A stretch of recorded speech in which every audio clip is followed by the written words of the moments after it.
Product of two vectors, product of two vectors, जो आपके पास लिखा है उसको लिखा रहने दीजिए, प्रोडक्ट ऑफ टू वेक्टर्स, ठीक है।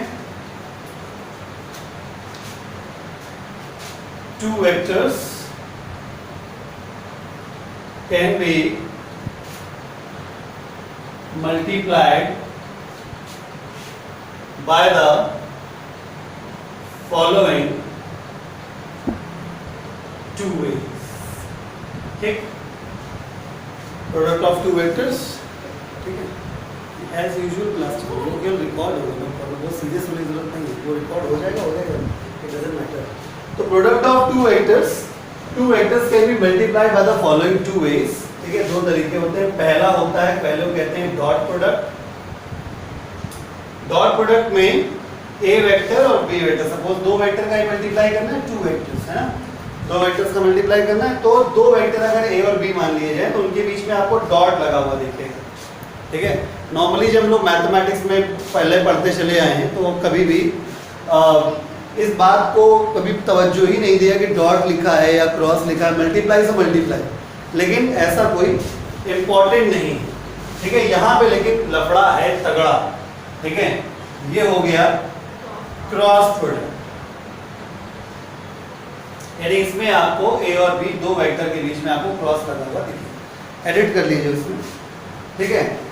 तो इसके बाद आपकी पहली हेडिंग आती है डॉट प्रोडक्ट, समझ गए। पहली बात, हमारे सिलेबस में सिर्फ दो ही वेक्टर्स को मल्टीप्लाई करने के लिए है, तो दो वेक्टर्स को मल्टीप्लाई करने के दो ही तरीके होते हैं, एक डॉट और एक क्रॉस प्रोडक्ट, ठीक है। पहचानना बहुत आसान है, दो वेक्टर के बीच में डॉट लगा हो तो डॉट प्रोडक्ट, बीच में क्रॉस बना हो तो क्रॉस प्रोडक्ट। तो हम लोग पढ़ेंगे डॉट प्रोडक्ट, ठीक है। तो डॉट प्रोडक्ट की डेफिनेशन जो है वो मैं लिख देता हूं, ठीक है। हम लिखेंगे, आप लोगों के साथ साथ लिखते हैं। बाय द वे, डेफिनेशन का कोई बहुत ज़्यादा इंपॉर्टेंट रोल है नहीं, ठीक है। ना ही आपसे कोई एग्जाम में पूछने वाला है भैया डॉट प्रोडक्ट की डेफिनेशन लिखो, ठीक है। लेकिन फॉर्मेलिटी है, डेफिनेशन बतानी चाहिए तो हम बता देंगे, ठीक है। तो the dot product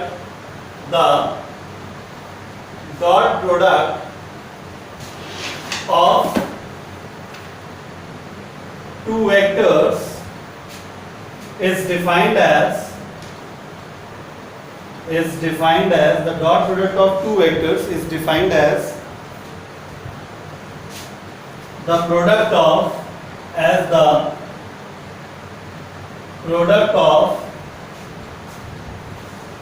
magnitude of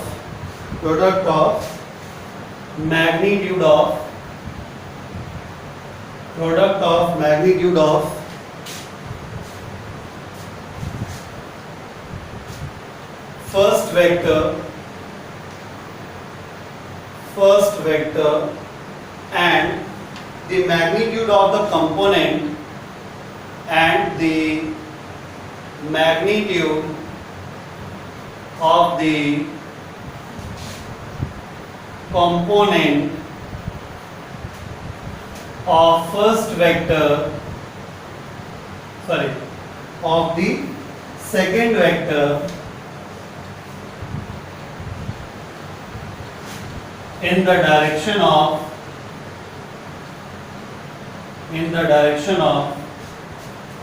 the first vector, ठीक है। मतलब डेफिनेशन पढ़ के डॉट प्रोडक्ट को अगर समझने की कोशिश करें तो उसकी किडनी में हार्ट अटैक आ जाएगा, है ना। तो कोई मतलब क्या है पहला वेक्टर दूसरा वेक्टर ये वो, है ना, तो उसके लिए कोई खास मतलब नहीं है। हम आपको बताते हैं, ऐसे समझिए। आपको मेन चीज मैंने वैसे पहले शुरुआत में कह दिया कि डेफिनेशन से कोई लेना देना हमको है नहीं, ठीक है। हमें मतलब किस बात से है, हमें मतलब है कि फॉर्मूला क्या आता है, उसको कैसे यूज करना है, बस दैट्स ऑल, ठीक है।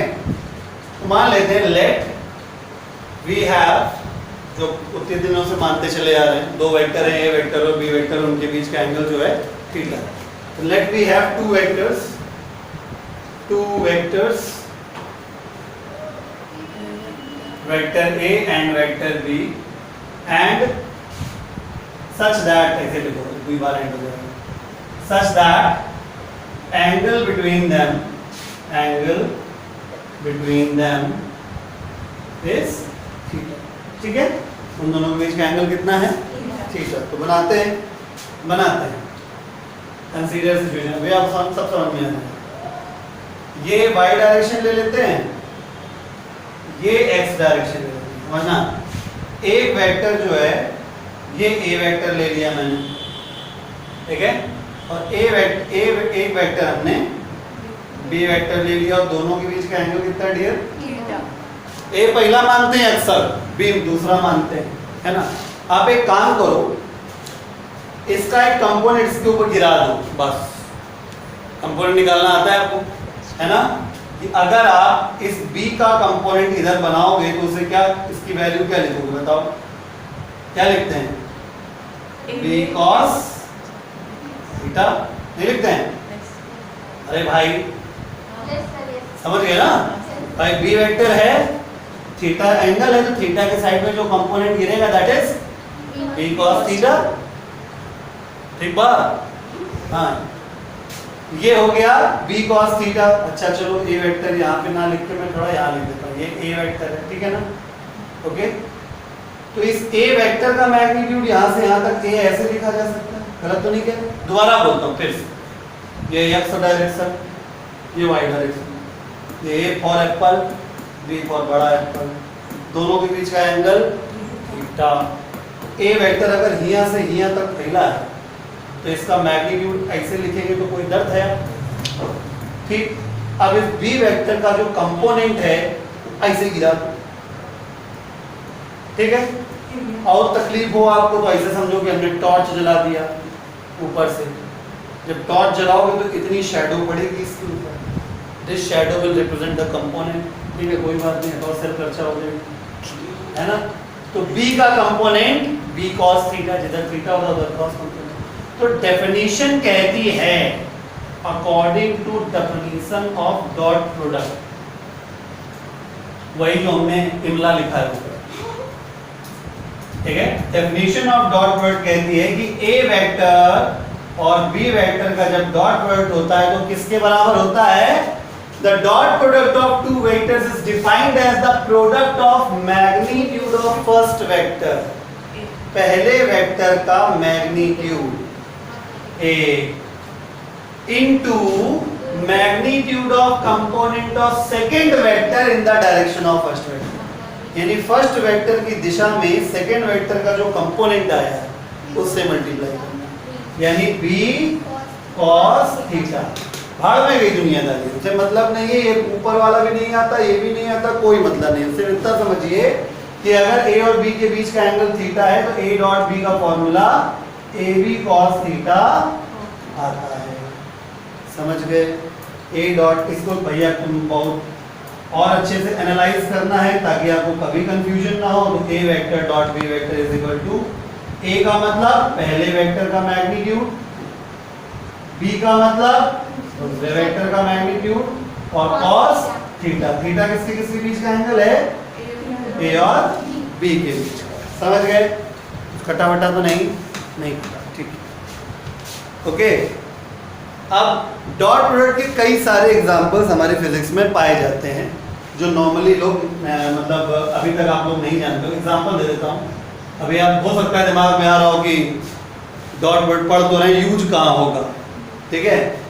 तो वर्क डन बेटा निकाला जाता है F vector dot S vector से, ठीक है। वर्क डन का फॉर्मूला W बराबर F vector dot S vector होता है। ICSE फिजिक्स क्लास 10th में अब 1-2 साल से फॉर्मूला लिख के आने लगा है, ठीक है। CBSE वालों को क्लास 9th में शायद पढ़ाया जाता है वर्क, ठीक है, लेकिन फिर भी वहाँ पे डॉट का तो इस्तेमाल ही, इस फॉर्म का इस्तेमाल नहीं होता, अब बहुत होगा, ठीक है। तो दो मतलब फोर्स और डिस्प्लेसमेंट का जब भाई फोर्स वेक्टर है कि नहीं, डिस्प्लेसमेंट वेक्टर है कि नहीं, दोनों के बीच का अगर डॉट प्रोडक्ट किया जाएगा, ठीक है, दोनों के बीच का अगर डॉट प्रोडक्ट किया जाएगा तो वर्क डन आ जाएगा। ऐसे ही दूसरा एक फॉर्मूला इसी चैप्टर का, जो भी वर्क वाला फॉर्मूला, मतलब वर्क एनर्जी पावर, बहुत रिनाउंड चैप्टर है, तो पावर भी ऐसे निकाली जाती है जब फोर्स वेक्टर में हम वेलोसिटी वेक्टर से क्या कर देते हैं। क्रॉस कर दें तो गलत हो जाएगा। हाँ जी, 100% गलत हो जाएगा।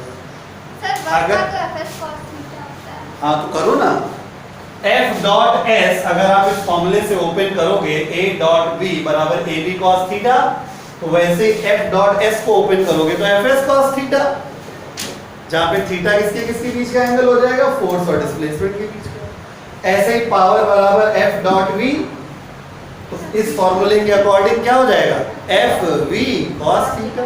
थीटा किसके बीच का एंगल, F और V के बीच में। आई बात समझ में। एक क्वेश्चन लिखिए, लिखिए। अच्छा हाँ, ये नोट करना है। लिखिए क्वेश्चन लिखिए। A body acted upon by a force of 50 Newton. A body acted upon by a force of 50 Newton. A body acted upon by a force of 50 Newton is displaced through a distance of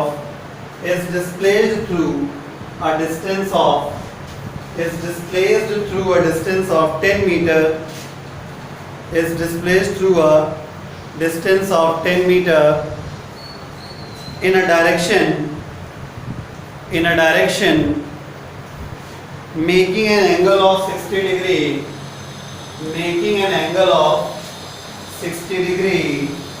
with the force, making an angle of 60 degree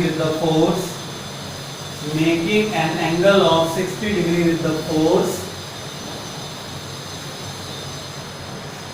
full stop. Calculate the work done by the force.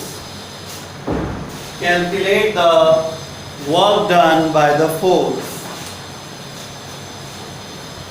तो जैसा कि अभी हमारे पत्रकारों ने हमको बताया है कि W बराबर होता है F vector dot S vector, right, okay. और उससे पहले ये पत्रकारों ने बताया कि इस क्वेश्चन में जानकारी क्या क्या दी गई है, तो जानकारी के लिए मैं बता रहा हूँ।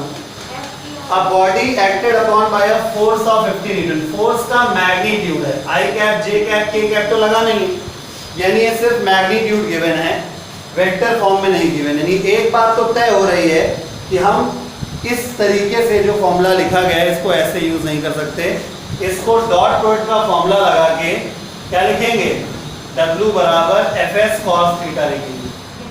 भाई अगर F डॉट S का भी यूज करते, जब F की value something I plus something J plus something K के फॉर्म में होती है, डिस्प्लेसमेंट की भी value something I something J something K के फॉर्म में होती है। यहाँ पे क्या हो रहा है, दोनों की वैल्यू I J K के फॉर्म में है ही नहीं। दोनों का क्या दिया है, डिस्प्लेसमेंट का भी देखो क्या दिया है, सिर्फ मैग्नीट्यूड दिया है, और इत्तेफाक से एंगल भी देखो दिया है 60 डिग्री। क्वेश्चन आप ठीक से पढ़ेंगे तो आपको पता चल जाएगा कि ये थीटा जो है वो फोर्स और डिस्प्लेसमेंट के बीच का ही एंगल है। लिखा है making an angle of 60 degree with the force, यानी डिस्प्लेसमेंट ने फोर्स के साथ 60 डिग्री का एंगल बनाया है।